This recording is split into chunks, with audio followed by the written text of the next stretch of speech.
Hey everyone, welcome to my channel. My name is Nick, and if you're new here, I make videos showing you how to build powerful AI automations that can save you a lot of time and even make you some money. Today, I'm going to show you how to build your very first automation using n8n, even if you've never touched code before. We're going to build a simple form that collects users' data and send it straight to Airtable, and it's all automated. So here is a quick preview of what you'll be building. A clean form, a smooth automation, and the data lands directly in your Airtable base. This kind of automations is what companies pay for, and at the end of this video, you will learn how to do it yourself. n8n is a powerful automation tool, kind of like Zapier, but it's open source and is way more flexible. And you can either run it locally or in the cloud, and it gives you full control. Today, we're going to run it locally using Node.js. So let's set up our environment. First, you'll need Node.js. So head over to nodejs.org, download the LTS version and install it. To verify if this installation is complete,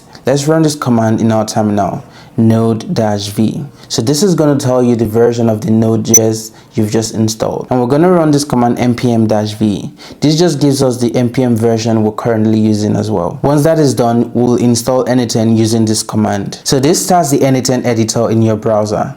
Leave this terminal open because it needs to stay running. Alright, now we're inside the n8n editor.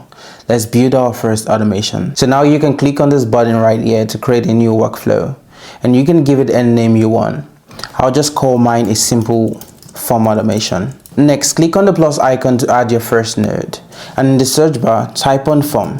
And for this tutorial, we're going to be using the n8n forms. So go ahead and select that. So this takes us to the configuration panel for the forms.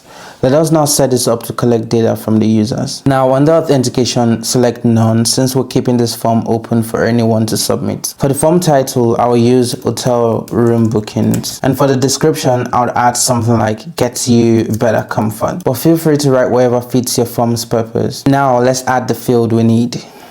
Click on add field to create the first input. So this first field captures the user's name. Leave the type as text and maybe add a placeholder like enter your full name. Make sure to toggle required, so this must be filled before submission. Next, let's add another field. This time we want to ask what type of room do you want, and change the field type to drop down. Now let's add a few options.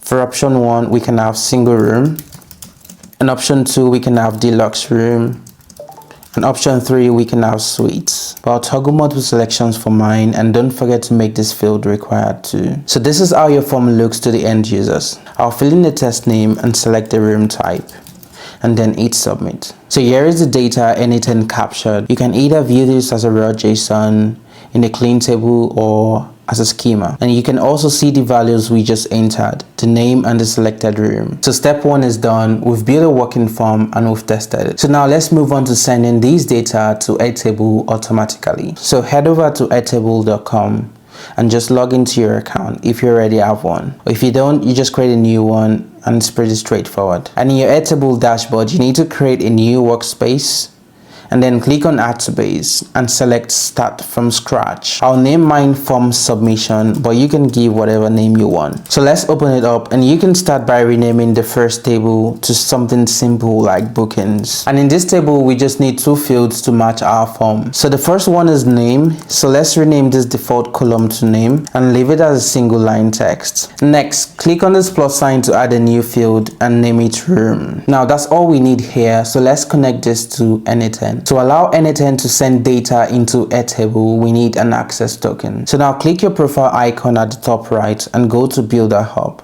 And then scroll down to Personal Access Token. Click on this plus icon to create a new token and give it any name like n8n Automations. So make sure to give access to the current workspace and the base.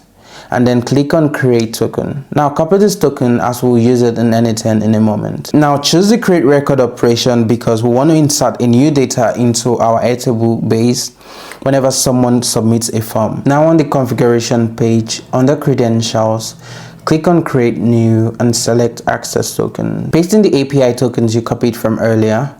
Give it a name if you want and click on save. Now select the base which you created from earlier and the table which you've also given access to. In the fields section, click on add field. Now you need to map the incoming data from the n8n form node. For the name, you need to drag it and put it up here. And for the room, you drag it and put it up here. So now let's go back to Airtable And you can see the new entry just landed on our table, just as we expected. So this means our automation is working perfectly. So now that this works, we can save and activate these workflows. Just hit the save button right here and hit activate. And it will automatically run every time someone submits a form. So that's it. You've just built your first automation. This is a simple project, but the possibilities from here are endless. If you found this helpful, please drop a like and hit the subscribe button. And let me know in the comment what type of automations you want me to build next. I'll be dropping more beginner-friendly automations every week. So stick around if you're trying to level up your skills or build a tool you can sell. Once again, my name is Nick and I'll see you in the next one.